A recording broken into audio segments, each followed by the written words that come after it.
for about 3 or 4 years the last time. And the first thing I said to Jerry and Becky when I got here, did we break the record? They said, yes, you did, by quite a bit. So we'll dedicate that to Martin Luther King, a great man.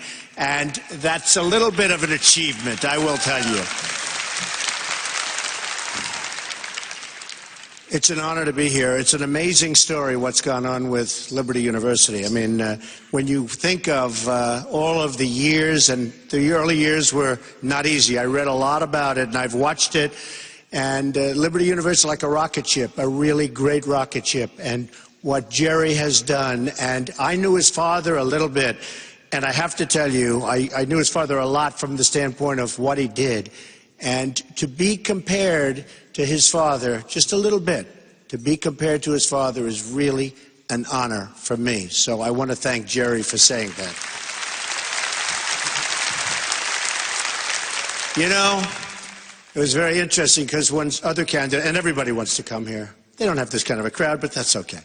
But I will say this, when Jerry was telling, you know, nice things about other people, and he was saying, this one's very smart, and this one's good, and Trump reminds me of my father.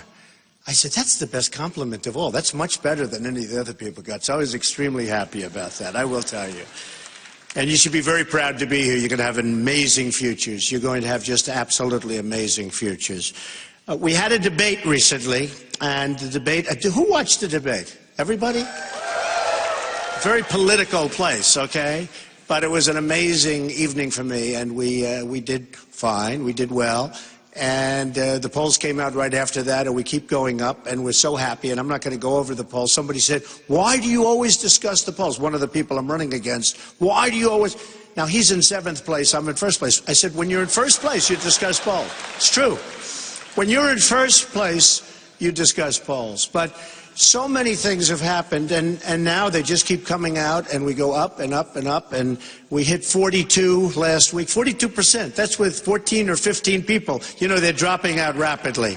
They're dropping out. When you have 42%, at least you know you're not totally wasting your time today, right? 42% is good. I think I'd take 42% if we had 3 people, not 14. But it has been an experience, and NBC Wall Street Journal just came out. 33%, and CBS and Owen, let's see, 41%, CBS 35%, Gravis 44%.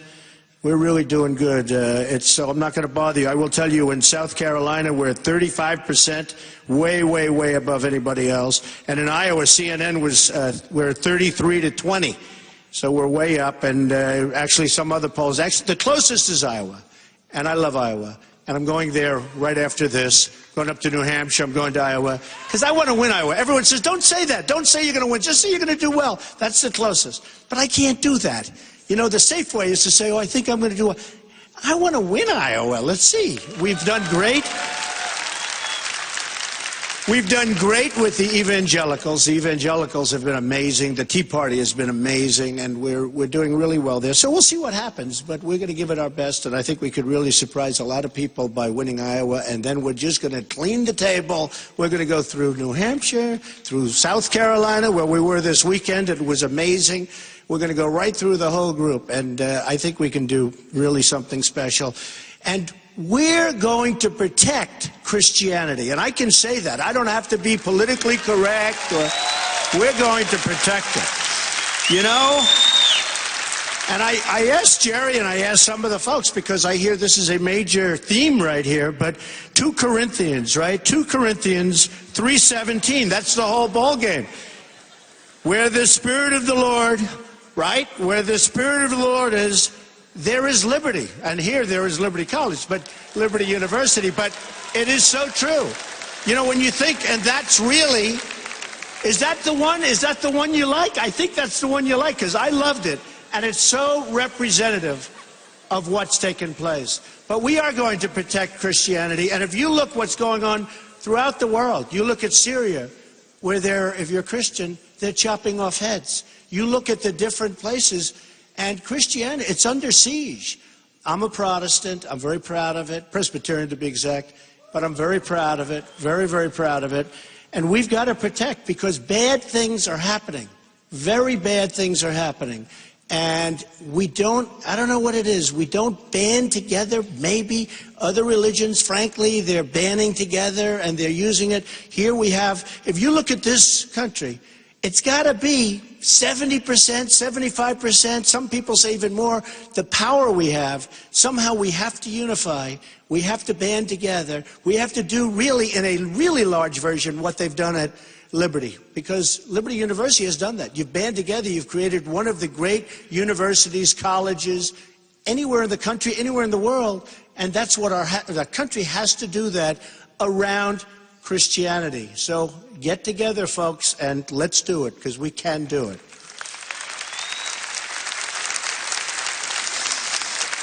No matter where I go, we're having tremendous crowds, and we're setting records everywhere. We went to Dallas, and the Mavericks Arena packed, 20,000 people.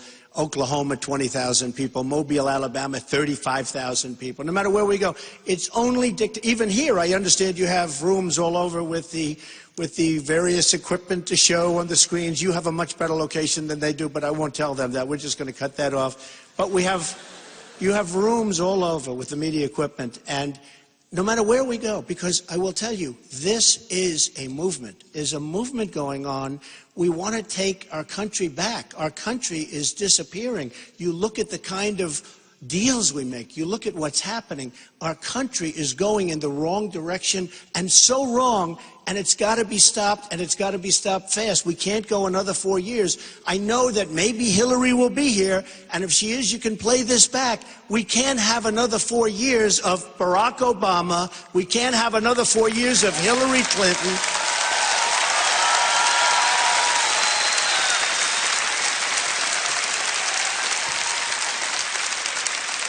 We just can't do it. I watched that debate last night with the three of them. I mean, one of them's in there. What's he doing? He keeps mentioning my name. He was the mayor of Baltimore. That was his big claim to fame. Then he became governor because they thought he did a good job. It turned out he did a horrible job. But he's in there constantly mentioning my name. Every Donald Trump, Donald Trump. I said, why does he have to talk about me? You know, look at the job this guy's done. And then the other two, you know, you have a socialist who was here, actually. But you have a socialist, and you have, and I was going to say you have a socialist, could be worse than that, okay? Could be much worse than that. And you have Hillary. And just, if anybody watched that debate last night, what it means is tremendously high taxes. Things are not going to happen with the military. We need to build our military so big, so strong, so powerful that nobody is going to mess with us. We have to do it. You know, General Orellana left recently, and he said our military is the least prepared that it's been in generations. The least prepared. We need it more now than we've ever needed it. And I'm in the real estate business. I'm always getting listings. I get listings of different things, bases, an army base, a naval base. Everything's for sale. If it's military, it's for sale. And we can't have that. We're going to build it big. We're going to build it strong. Hopefully, we're never going to have to use it.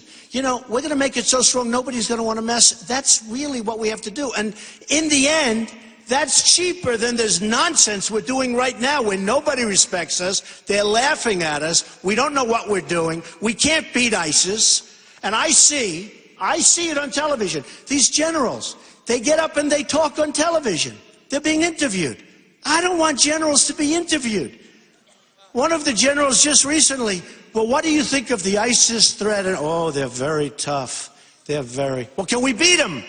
Well, it's going to take a long time. I don't want that kind of a general. I want a general where we knock the hell out of them fast.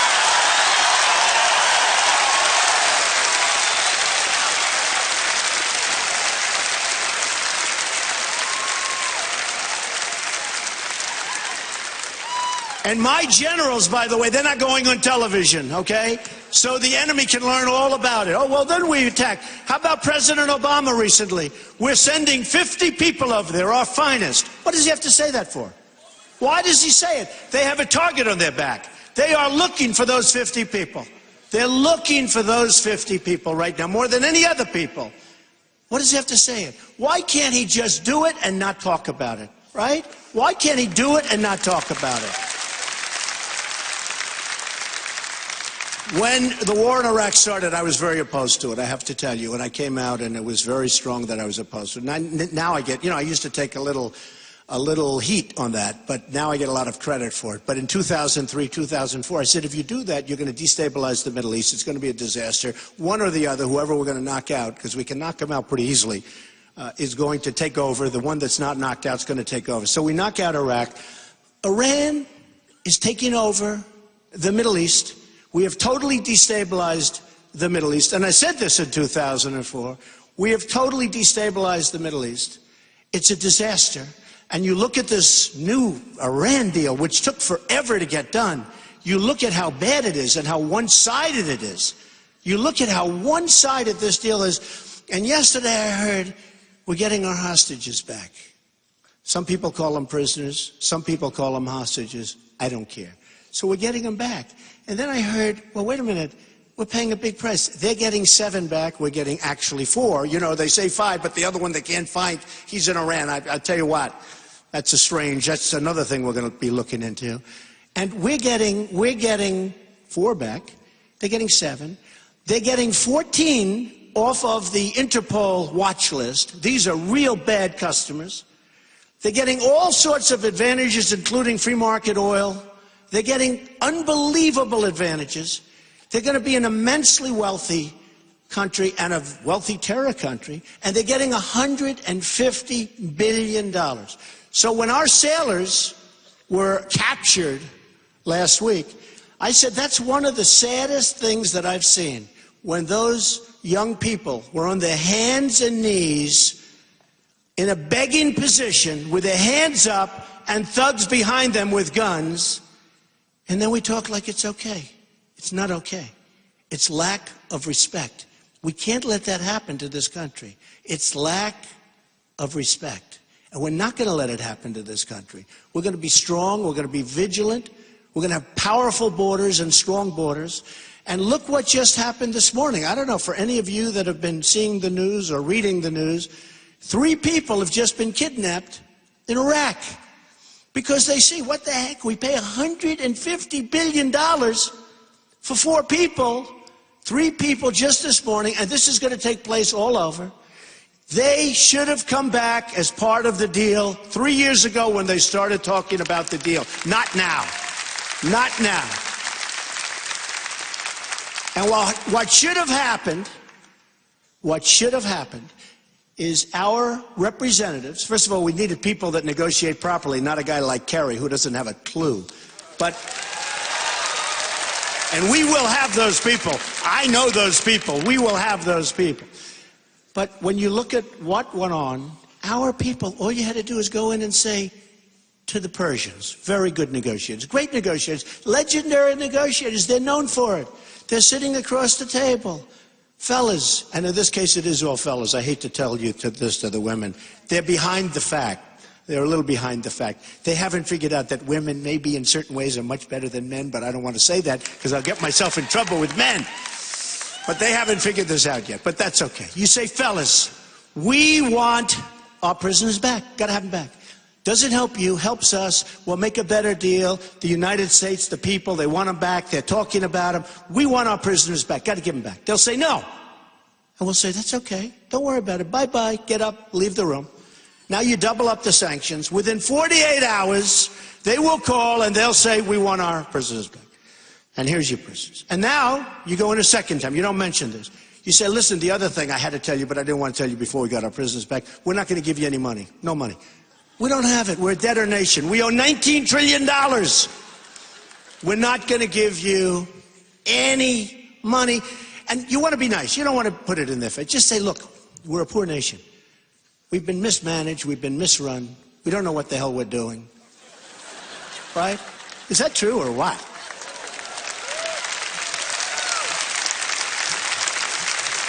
This isn't Jerry running our nation, that I can tell you. But we've been mismanaged. We don't know what we're doing. We have $19 trillion in debt, going to be 21 because that ridiculous budget that was approved last week, which got approved so fast, that's going to add another $2 trillion. So we're going to be $21 trillion. So we said, we can't give it to you. Don't have it. Sorry. And they'll probably be upset, but don't worry about it. A week will go by, they'll say, let's start negotiating. So you could have saved, you could have gotten the prisoners out years ago for nothing, without giving them these people, who, by the way, deserve to have been in prison. These were serious. And the Interpol people, forget it. These are bad dudes. These are bad people. So they made like this incredible deal. But everybody makes good deals with the United States because the world is smart, and they use their smart people, and they use their most cunning, streetwise people, and they know what they're doing. We have people that don't know what they're doing. We want to be politically correct, like Jerry Sr. would say, politically correct. We want to be politically correct, and it's just not working.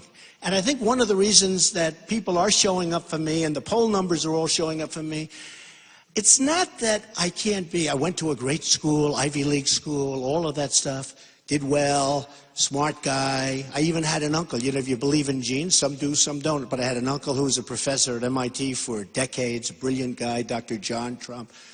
We can all be politically correct. It takes too much time. It takes too much time. And a lot of it's just wrong. I'll give you an example.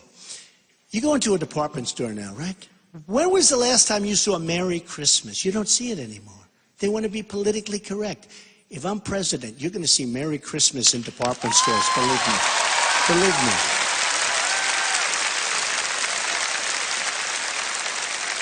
You're going to see it. You're going to see a lot of things. You're going to see beyond. You're going to see a lot of things. But that's one example. You go shopping today, you don't see it anymore. You hardly see anything. You see, I have a wall that's painted red. Oh, great. Oh, that's wonderful. We're going to be saying Merry Christmas again. And we're going to be saying Happy Holiday for the... And I have friends that aren't Christian. They like to say Merry Christmas. They love it. Everybody loves it. But we've taken it out of the vocabulary. It's not going to happen, okay? Thank you. I love you too. Thank you. That was very nice. That was very nice. That was very warm, actually. Sometimes you never know who's shouting. You never know. It's somebody... You know, it's sort of interesting. When I go to the rallies, we had one the other day, about 16,000, 17,000 people. The arena was packed. And I'd go home and I'd say to my wife, darling, how did you like the speech? Oh, it was good. How many people were there? I said, what do you mean? You didn't see it? No. And I say it all the time. They focus on my face. They never, ever, ever show the crowds. So she'll say, how many? Now, it sounds like a roar, because, you know, when you have a lot of people like this, it sounds like a roar. But she'd say, how many people were there, darling? I'd say, the place was packed. It had to have 15, 18,000 people. In one case, we had 15, and we sent away 7 because they couldn't get into the arena. I said, you didn't see that? No. They focus on your face. They never show. But the thing I love about the protesters, and I thought the cameras were like in a fixed position. They don't move, right? You know, what do I know about this stuff? So I figured they were fixed. You can't move. Except every time there was a protester screaming about something, those cameras could be like a pretzel. They'd turn around, and I never saw anything like that. And I love the protesters. We don't have many, honestly, but I love the protesters because if there's a protester up in that corner, the cameras would go up there and people would say, they wouldn't talk about the protesters. They'd say, boy, that place was packed. I said, that's right, because it's a movement. It's packed. But you wouldn't see. Because the press, and I have to say this, is very, very dishonest. Now, not all of it, but most of it. Very dishonest. Very, very dishonest. And I've never seen anything. I've seen financial press, and they play games, but, you know, the numbers are numbers. But with this press, this political press is brutal. Now, 25% are good. 2% are great, okay? That's not acceptable. Do we agree? 2% is not acceptable. But the press is very dishonest, like the camera trick. I call it the camera trick, where they don't show. So what's happening, and what's happening in the country, is you're not getting a real picture of the silent majority, which Jerry Sr. had something to do. And that's a phrase you should be really cognizant of, because it is a silent majority, but I think I'm going to up it a little bit, because it's no longer so silent. It's really a noisy majority. It's become a noisy majority. People want to see greatness for our country. They want to see things happen. They want to see things happen, and they're not seeing it. These politicians are all talk, they're no action, they don't get it done. When I say we're going to build a wall, they all say, wall? What are you talking about? You can't build a wall. Of course you can build it. Simple. China. China. Think of it. China. 2,000 years ago, China built the Great Wall of China. This is a serious wall. And they didn't have Caterpillar tractors. Or, as we say, Komatsus, because so many are coming out of Japan. We have to stop that now, by the way. but they didn't have the equipment. And they built a wall, think of this, 13,000 miles long. And this is a serious wall, okay? This wall is wide, this is like this, and this is a serious wall. So then we hear, you can't build a wall. I say, not only can I build it, and the guys that I'm talking to on the stage are saying, you can't build a wall, can you? Because they don't know anything. They don't know how to fix the infrastructure of it. Our bridges are crumbling. Our roads are crumbling. We spent $5 trillion in the Middle East, and our country's going to hell. We got to bring it back. We got to knock the hell out of ISIS. By the way, so I didn't want to go into Iraq, but I didn't want to get out the way we got out. Because what happened, and I was always saying, I've said this for years, I might have said this the last time I was here, years ago. Take the oil. Take the oil. Keep the oil. You know, in the old days, to the victor belong the spoils. To us, we go in and fight, we lose trillions of dollars, we lose thousands and thousands of unbelievable people. We have wounded warriors who I love all over the place. We get nothing. Look at Iraq. What do we get? Nothing. And Iran now takes over Iraq. I always say, Iran made the greatest deal with $150 billion. What a great deal, what a great deal. 2 weeks ago it came to me. That deal's nothing. They made the really greatest deal. They took over Iraq. They've been fighting for Iraq for ever, under different names, but they've been fighting. And they were the same militarily. They'd fight and fight and fight. They'd go 10 feet left, 10 feet right, left, right, then they'd rest. Then Saddam Hussein would drop gas, and people would say it's unfair, they'd stop, the whole thing. This went on forever, and it would have gone on forever. But we decapitated one. Now, so what did we give Iran? We gave them the $150 billion, the great deal and all that, and they're going to have, by the way, they're going to have nuclear weapons. They don't have to develop them anymore. They can buy them, they have so much money. They'll do what they want to develop them for. How about this? We see something wrong or we think there's something wrong. So we have to wait 24 days before we go in. But before the 24 days start, there's a whole procedure. So who knows how long it could be? It could be 6 months. So something's going on. But the other one is even better because in certain locations, it's called self-inspection. They have the right to self-inspect. So we call up and we say, listen, we hear you're building nuclear weapons over here. We want to go in. Oh, no, you don't have the right. But we'll self-inspect. We'll go and call up the next. No, nothing's happening over there. Oh, thank you very much. I appreciate it. Now we feel much better. These are the deals we make. Sergeant Bergdahl. Anybody ever hear of Sergeant Bergdahl? We get Sergeant Bergdahl, a dirty, rotten traitor. 6 people died going after him. 6 people died going after Sergeant Bergdahl.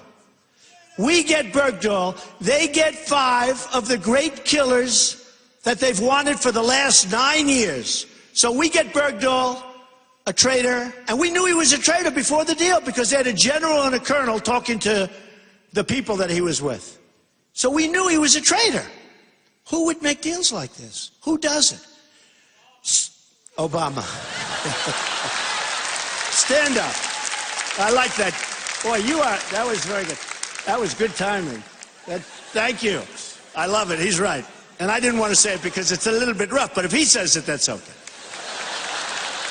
Now Obama is a disaster.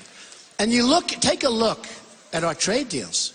These are deals that are the worst. We're going to lose $500 billion trade deficits with China. With Japan, $100 billion. We're talking about a year. How do you have a country, and then they say, well, Trump doesn't believe in free trade. No, I want free trade, but I want it to be like, at least we break even, right? We do something. But how do you lose the kind of numbers? And remember, they don't play by the rules. And I love China, by the way. I deal tremendously with China. I own a big chunk of the Bank of America building in San Francisco through China. I have apartments all over, condos, through China. So much through China. I do great business with China. They're fantastic. They're unbelievable. In fact, my daughter's here. Where's Ivanka? Where's Ivanka? Stand up, Ivanka. Anybody ever hear of Ivanka?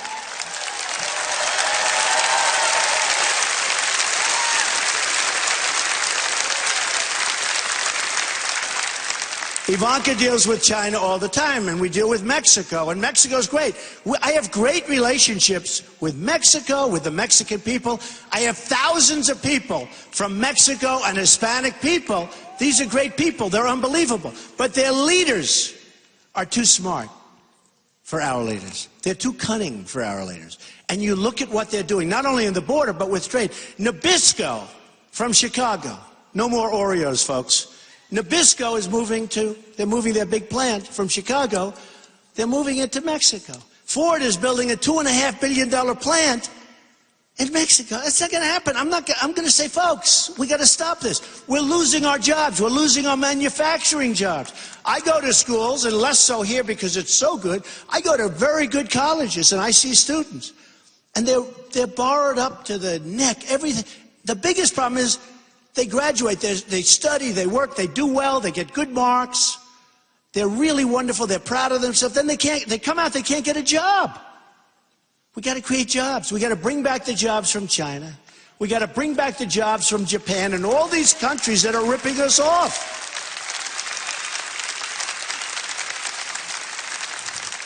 And we're going to do that. And we're going to do that. And just like I say, okay, so I say, who's going to build the wall, folks? You tell me. Who's going to build the wall? Mexico. Everybody knows. I say that. Again, they say, oh, you can't build a wall. So easy. You have no idea. And the reason it's easy, and it is, for me, I just built a 92-story building. I mean, when you build buildings, building a wall, it's called like, give me some prefab plank. And I got to make it, but I have to make it look beautiful. Why? Because someday they'll name the wall Trump Wall, and I got to have it. And by the way, we want people to come in, but we want people to come into our country legally. They'll go through a process. They'll go through a process. But one of the people I'm running against, I won't use names because we don't want to insult anybody, and this is really such nice religious people. I love it, such great Christians. I can't say bad. Am I allowed to say bad in this room? No. Okay.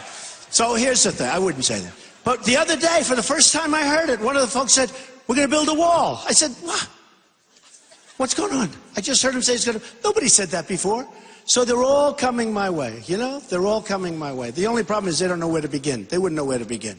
And it'll be one of these walls, not one of those walls. See the height of that ceiling? If you got up there, you're on the other side, you're going to be really scared coming down. This is a serious wall. And we can do it for the right price. And it doesn't matter because, again, I don't know if you saw Saturday Night Live where they said the wall. But the wall, did everybody see? A lot of people saw that. But, just so you understand, the reason they're going to pay, and the reason it's easy for a businessman to understand this, very easy. Mexico is making a fortune on the United States. Now, China, I love them. They're great. I'm not holding it against China. They're the largest bank in the world. A Chinese bank is a Chinese bank. It's a tenant of mine. I don't hold that against it. Mexico, I don't hold it against Mexico. You see what's going on with the crime and all that. I don't hold that against Mexico.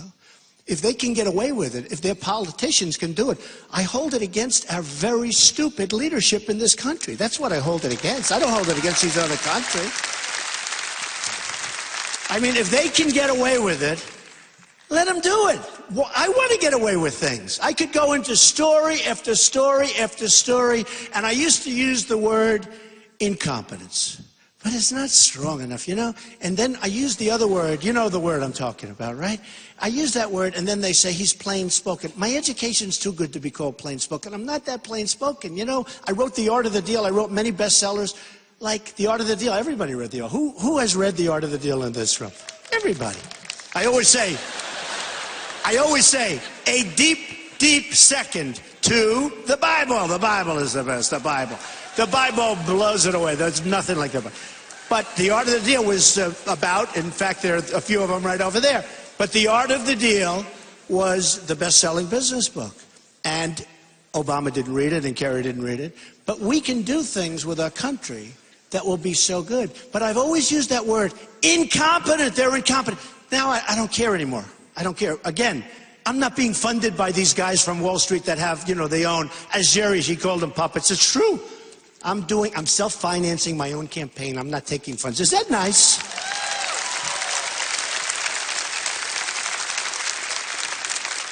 So we can do what's good for the country. In other words, we are going to do what's good for the country. And I tell people all the time, and use Ford as an example. You could use Nabisco. I could use 100 companies. And by the way, you have a lot of corporate inversion going on, which is going to be beyond Mexico. You have companies leaving the United States right now because taxes are too high and lots of other things. And they're leaving. It's called corporate inversion. It's a disaster. They're leaving for lower taxes because they can't bring their $2.5 trillion back into the country. They just can't do it. But take Ford, and I use this as an example. It could be anybody. It could be any company that goes into other countries. But take Ford going in. $2.5 billion. So they're taking a lot of stuff out of Michigan. They're taking a lot of, they're closing other things, and they're going to build this massive thing. Who ever heard of $2.5 billion for a one-story building? You know how big that is? So they're going to make cars, trucks, and parts. So I don't care about Ford. In fact, the president of Ford wrote me a very nice letter trying to explain, that it was a good thing. I said, it's not a good thing, but that's okay. When I'm president, I can say it even much stronger. Right now, I don't care, okay? But he wrote me a nice letter. Good company, run very well. Good product. I love Ford. I love Chevrolet. I love all our products. We want to buy USA, right? But they wrote me, and I said, here's the story. If, let's say, a stiff like Jeb Bush is president, okay? Let's say he's actually not. Let's say Jeb Bush is president, okay? Low energy person, but that's okay. Let's say Jeb becomes president. Look, Jeb is president. Now, they'll go to him. He has $128 million that he got from donors, special interests, everybody, lobbyists. So Ford will hire one of the lobbyists. Look, I know this game better than anybody. I've been playing this game for a long time, folks, on the other side. I changed sides. I was total establishment. Now I'm like the worst thing that ever happened to the establishment because I understand the game. So now they go to, let's say, Jeb. They say, Mr. President, this is a very bad thing. Well, I agree it's bad. I agree it's bad. We have to do this. We can't allow this to happen. And then he's going to get a call from his lobbyist or his special interest. Mr. President, they gave you $5 million. You can't not make this deal. Well, did they? Another one's going to call. Mr. President, they gave you $2 million. You got to take care of Ford. All right, I'll do it. Okay. That's the end. We lose the jobs. We lose all the different things. With me, they're going to call. And by the way, Hillary, just as bad, even worse. Hillary, they'll call. They're going to call Hillary. And they're going to say, Madam President. By the way, I want to see a woman president soon, but not her. She's a disaster. She's a disaster. She's a disaster. I mean, just think of the corruption and the scandal. We don't want to go through it. You just don't want to go through it. We want to see winning. We want to see win, win, win. I always joke. I say, we want to see win, win, win, constant winning. And you'll say, if I'm president, and you say, please, Mr. President, we're winning too much. We can't stand it anymore. Can't we have a loss? And I'll say, no, we're going to keep winning, winning, winning, because we're going to make America great again. And you'll say, okay, Mr. President, okay. But they'll call Hillary with Ford, right? They'll call Hillary. And they'll say, and she'll do the same thing because her donors gave her a lot of money. And they need the money for the next election. By the way, the only time the politicians really sort of work right is when they're sort of like retiring. Like the gentleman over there, the congressman. Now, he's a young guy. He retired of his own volition because he knows what's going on in Washington, which I have great respect for. But some of them retire, then they get a little bit tougher. But with Ford, you take a look. Now, they call them, Ford moves in. They call Trump. Okay, now it's President Trump. Okay, President Trump. So, so they call President Trump. And they say, Mr. President, I mean, you have to do this. Ford has been great and wonderful. Say, what are they building in Mexico for? What do we want them building in Mexico? They're going to build, remember this, cars, trucks, and parts. They're going to sell them across the border, no tax. So you say, we're all smart people. How does that help us? We close plants and we open new plants in Mexico and they sell and there's no tax. So they're going to say, no, no, no, we're going forward. I'll say, here's the story. If you go forward, that's fine. But for every car, truck, and whatever else you're building, you are going to pay a 35% tax every time it crosses the border. We have to, or we're not going to have a country left. Everyone's ripping us. Everyone's ripping us. Now, I don't want to do that because I'm a free trader. I want free trade. But we got to be sort of like smart here, folks, because we've lost 7, 8, and some people say 10 million jobs. We've lost 50,000 manufacturing plants. We're getting killed. And the quality of our jobs is terrible. You saw that in the last report. They have this phony number, 5.2%. Everybody that quits looking for a job is considered statistically a person that has a job. It's a phony number. Your probably real number is like 22, 23%. In fact, if you look at crowds like this, at crowds wherever I go, if we were really at 5%, 5.2%, nobody would be there. Although they might be there because the military is so badly run with this president. I mean, you know, probably there for other reasons. But basically, you wouldn't have the kind of crowds and the kind of poll numbers that we have. So I'll tell Ford the following. Say, look, got to move your plant back. They'll call me. I'll have a few people call me. It doesn't matter because they didn't give me any money. They don't own me. Jerry was right. They don't own me. Self-funding. They don't own me. I'll say, look, Mr. President of Ford, I'm sorry. You got to build over there. Otherwise, we're charging you tax. He's going to say, no, Mr. President, it's terrible. I said, do me a favor. Think about it overnight. Call me back. He'll call me back the next day. I guarantee you 100% he will say, Mr. President, we have decided to build our plant in the United States. Okay, that's what has to happen. Has to happen. It has to happen. And again, free trade is good, but we have to be smart about it, or we're not going to have a country left. So when this started, and I call it a journey, on June 16th, the escalator. Has everyone seen the famous escalator coming down? I was coming down to reporters. It looked like the Academy Awards. I've never seen so many cameras in my life. And I sort of, Jerry said something that's true. He said it's very hard for somebody to run for president. Very hard for somebody that's very successful. I've heard this all my life, to go into politics, especially if you're going to run for president, because you're really exposing so much. I mean, you're doing deals and deals and deals, and plus you don't do this. Who would have known I was going to do? I like the debates. I love doing debating. But I never debated before. The politicians do all the time. They're all talk, no action. That's all they do is debate, but they don't get anything done. And then on top of it, most of them they're not even good debaters, which is sort of amazing. You'd think at least they could debate properly, right? It's amazing. Some of the things that they say is really just incredible. But we're coming down the escalator, and I said to my wife, okay, we have to do it. I've just seen so many stupid things. I said, we have to do it. We've got to go, and we've got to do it. And she said, if you want to do it, I'm with you 100%. She's been so supportive. And I got on, thank you, I got on the escalator, and we're going down. I'm waving. And I'm saying, wow. And I went up and I started talking about illegal immigration. And boy, did I take it. For 2 weeks, Rush Limbaugh said the most incoming he's ever seen a human being take. But I didn't give up, because you can never give up. One of the things I do when I speak about success, and a lot of people ask me to speak about success, where it's just great. I love speaking about it because I can help people. One of the things I say, you gotta love what you do, but you can never, this applies to so many young, incredible people in this room, you can never, ever give up. You can never give up. If you give up, you're not going to make it. I've seen people over the years. I went to Wharton, and I know people that were phenomenal students, brilliant, but they didn't have that drive. They didn't have that stick-to-itiveness.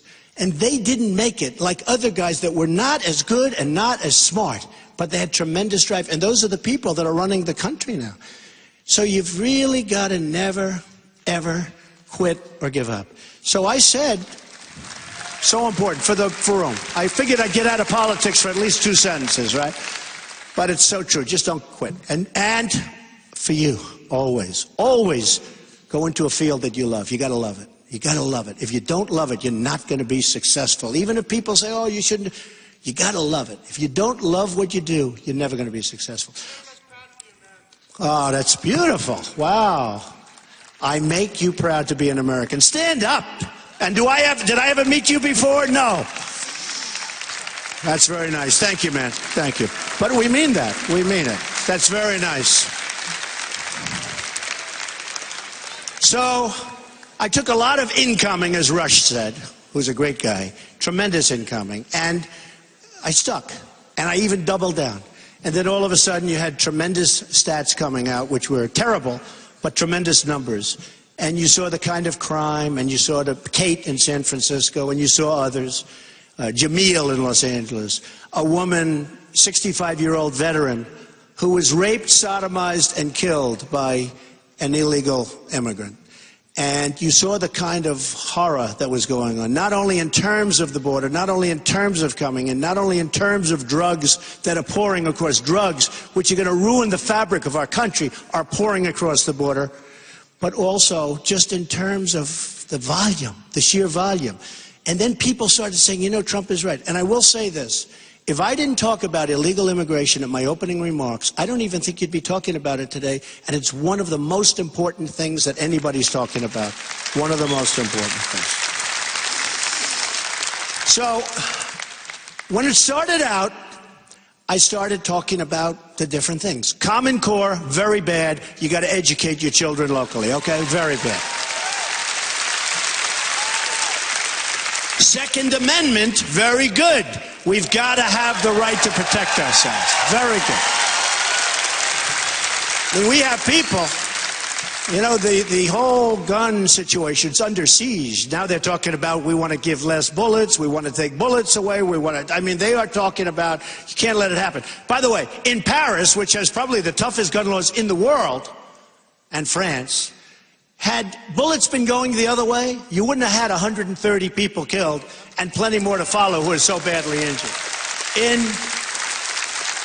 In California, recently, 2 weeks ago, where you had the 14 people killed and others to follow because of the tremendous injuries, but where you had the 14 by these two radicalized people, where the people that were killed gave them wedding parties. They held wedding parties. They knew them. They were friends.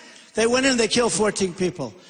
If we had somebody, a couple of guys like him, or definitely him with a white hat on, with a gun strapped in here, and the bullets could go the other way, you wouldn't have had the same, you'd had problems. You wouldn't have had it to the same extent at all. We need the Second Amendment. Don't let anybody take it away. If I get elected, it's totally protected. Totally protected.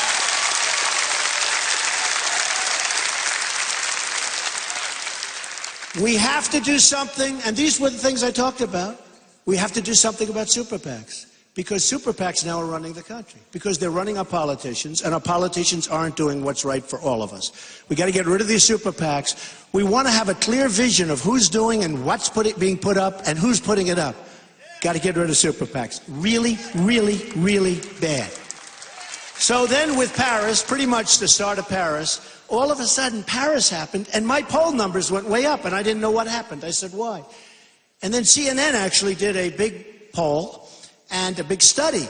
And they said, Trump is #1 by far on the military, by far on protection, by far on the border, by far on ISIS. Because they see me, because of my very strong stance on illegal immigration, that's an offshoot. I won't let the Syrians that we have no idea who they are. They want to come into our country. They may be ISIS. It may be the great Trojan horse of all time. Who knows? We cannot take a chance. I want to build a safe zone someplace in Syria. What's happening in Germany is a disaster. What's happening in Brussels, you look, what's happening all over Europe. Europe is being absolutely swamped and destroyed. What's going on with the crime and the problems. And it could be some sinister plot. You look at these migration, you look at the lines, and you look at the tremendous amounts of young, strong men in those lines. And you say, what's going on? Now, Obama wants to take in thousands and thousands of people. We can't do it, folks. We can't do it. We don't know anything about the people. We're going to do a free zone and a safe zone. We're going to do something where we have to get the Gulf states. They have nothing but money. We got to get them to fund it. We got to get them to put up the money. We're going to get them. Don't forget, without us, they wouldn't be there very long. We protect them.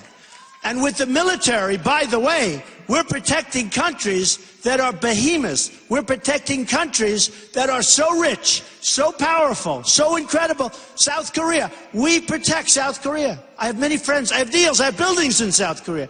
But we're protecting South Korea. We have 28,000 soldiers on the line. Between the maniac and South Korea, we're protecting them. They pay us peanuts. We protect Germany. We protect Japan. We protect countries that nobody even knows about. We protect Saudi Arabia. Before the oil price down, Saudi Arabia was making $1 billion a day. We protect them. They pay us like practically nothing compared to the cost. They got to pay up. They got to pay up. Everybody's got to pay up. We can't do this anymore. We've got to run it like a business, but with heart. We're going to have great heart. We're going to create great health care. We're going to get rid of Obamacare. We're going to terminate it. We're going to repeal it, and we're going to replace it. And now you see the signs. The stock market is starting to go down big league, and a lot of bad things. I've been saying this. We're in a bubble. We're riding a big, fat, juicy bubble. We're giving out loans for nothing. We're giving out, you look at what's happening with our money. You look at what's happening with the Federal Reserve. So we're riding a bubble. It could be really ugly, but right now you're starting to see at least the beginning signs of it, because the stock market, which was the only indicator that things were good, is starting to go down. So what happened is, with Paris, I really took a different turn. And now I'm back, and really back, to security, and security for our country, and great, great military. We're going to build that military. Great, great military. And people are loving it, and people need it, and they don't have confidence in the politicians, and they don't have confidence, essentially, in the other candidates, because when you're leading by the kind of numbers that I'm leading by, they don't have confidence in the other candidates, because they understand politicians. We've been dealing with politicians for the last so many years. We're so tired of dealing with these people. They're no good for what we have to do. So we're going to do things that can be done. We're going to fix our military. We're going to take care of our vets, who are the greatest people, most incredible people. They're treated horribly. I mean, our vets are treated worse than illegal immigrants in many cases. You see what's going on. Our vets are not being treated properly. We're spending tremendous amounts of money. The corruption in the VA administration, the Veterans Administration, is beyond belief. We're going to fix the situation so our vets are taken care of the way they should be taken care of.